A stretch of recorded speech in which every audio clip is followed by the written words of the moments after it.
Good morning students, class 8। आज मैं आप लोगों को पंचमः पाठा सुभाषित रत्नानी पाठ का व्याख्या करने जा रही हूँ। आपको इसका भावार्थ बताने जा रही हूँ। तो चलिए हम लोग इसका भावार्थ देखते हैं।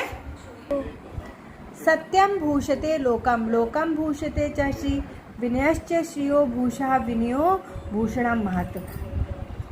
कवि कहते हैं कि सत्य संसार में सुशोभित होता है और संसार में धन सुशोभित होता है। लोकम भूषते च श्री, और इस संसार में धन की शोभा बढ़ती है। लोग धन को सबसे अधिक महत्व देते हैं।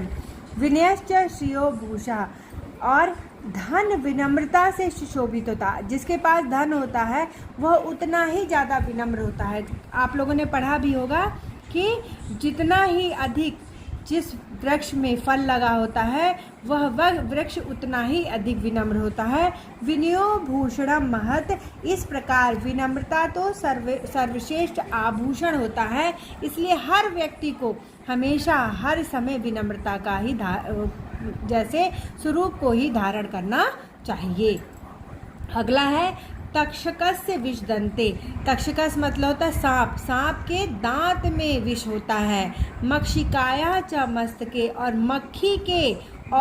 मक्खी के मस्तक में विष होता है। वृश्चिकस्य विषम पुच्छे, यानी कि बिच्छू के पूंछ में विष होता है। सर्वांगे दुर्जनस्य तत्, और धोखेबाज व्यक्ति के पूरे शरीर में ही विष होता है, क्योंकि वह कब किसको किस प्रकार से नुकसान पहुंचा दे यह कोई भी व्यक्ति नहीं जान सकता है। अगला देखिए, विद्या मित्र प्रवासेषु, माता मित्रम ग्रहेषु च, व्याधि तस्योषधम मित्रम, धर्म मित्रम मृतस्य च। विद्या ऐसा धन है जो विदेश में भी हमारे मित्र के समान हमारा काम करता है या हमारी सहायता करता है। माता मित्रम ग्रहेषु च, और घर में सबसे बड़ी अगर कोई मित्र होती है तो वह माता होती है। व्याधितस्य औषधम मित्र, और जब कोई बीमारी होती है तो उसमें सबसे बड़ा मित्र जो है वो औषधि यानी कि दवाई होता है। धर्म मित्रम मृतस्य च, और धर्म के पथ पर चलने वाला व्यक्ति वह मृत्यु के बाद भी उसका मित्र होता है। अर्थात धर्म यानी कि सन्मार्ग पर चलने वाला व्यक्ति मरणोपरांत भी याद किया जाता है और कि उसका धर्म बहुत ही उच्च कोटि का था।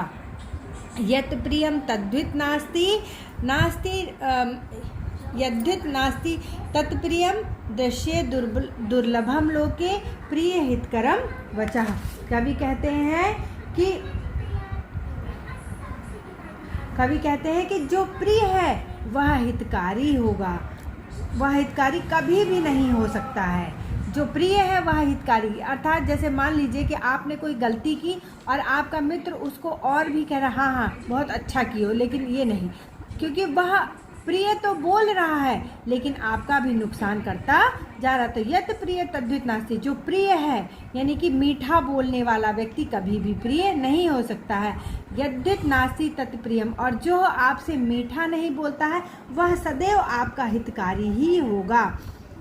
दृश्यते दुर्लभम लोके, कवि कहते हैं कि प्रिय और हितकारी वचन एक साथ मिलना इस संसार में बहुत ही अधिक दुष्कर है। जिस प्रकार से औषधि जितनी अधिक कड़वी होती है उतनी ही अधिक फायदा करता है और मीठी औषधि फायदा नहीं करती है, उसी प्रकार से जो व्यक्ति हमारे मुंह पर हमारे अहित के बातों को हित बना करके मीठा बोले, ऐसा व्यक्ति कभी भी हमारे लिए अच्छा नहीं हो सकता है। माता यस्य गृहे नास्ति भार्या च प्रियवादिनी, अरण्यम तेन गंतव्यम यथारण्यम तथा गृहम।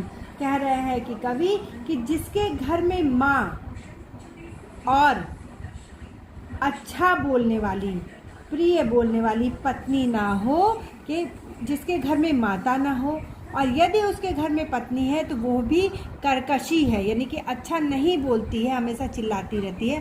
अरण्यम तेन गंतव्यम, तो ऐसे घर में जाने से अच्छा तो यह है कि हम वन में ही चले जाएं।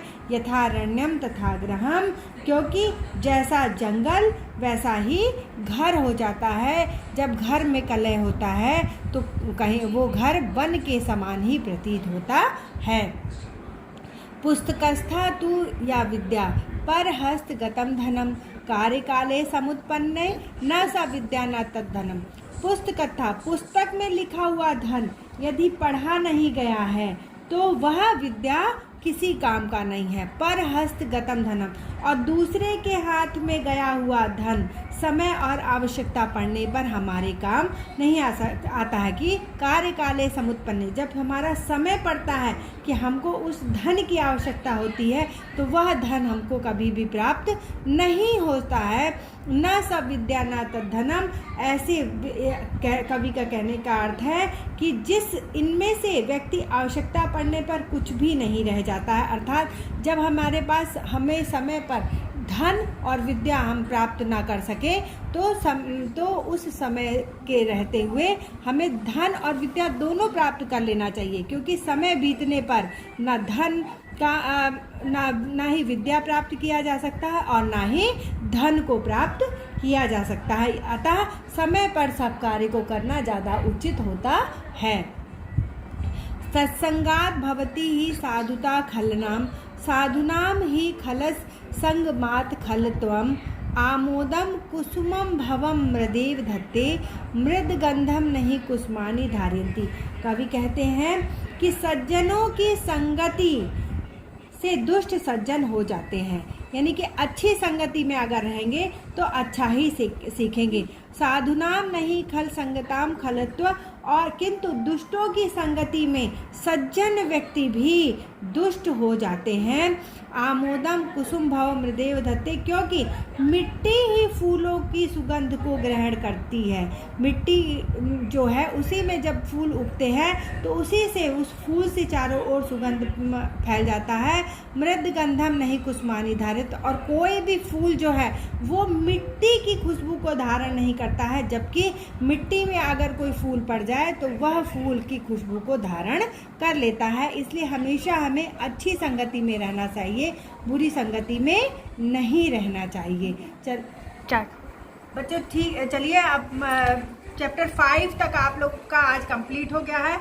अब आप लोग चैप्टर 6 के वर्ड मीनिंग लिखेंगे और जल्द ही हम क्वेश्चन आंसर और एक्सप्लेनेशन सेंड कर देंगे। Okay, thank you.